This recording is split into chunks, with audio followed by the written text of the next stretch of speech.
Pipila ka mga residente sa El Salvador City sa Misamis Oriental nga naapektuhan sa pandemya ug African swine fever nakadawat sa pinisyal nga tabang gikan sa DSWD.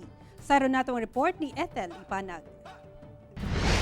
Usa si Nanay Thelma Haraula sa Purok 2 Barangay Amoros sa El Salvador City sa Misamis Oriental ang nakadawat og hinabang gikan sa DSWD. Sulod sa programang AX o Assistance to Individuals in Crisis Situation. Naundang ang iyang pagpamaligya kilid sa dalan, human maigo sa road clearing operation.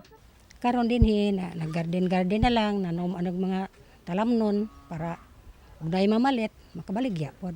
Bako po di mo makita ana. Gamay ra kaayo ma'am oy, naim palit 5, G's, ana gagmay ra gid kayo.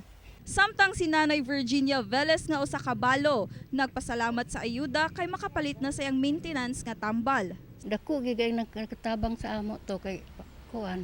Walang-wala baya gid ko. Yung gitipon ra ko sa kong anak. Nya. Pamalit na magbugas, sudan, maintenance.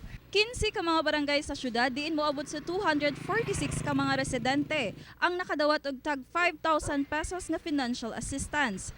Sa kini ka regular nga programa sa DSWD, pinaagi sa paghatag og mga financial assistance ngadto sa atong mga pamilya nga nanginahanglan, especially sa nagkalain-lain nga aspeto, no, particularly ma'am kaning atong gitawag na mga medical. Kauban si James Yap sa kamera, ako si Ethel Ipanag para sa One Mindanao.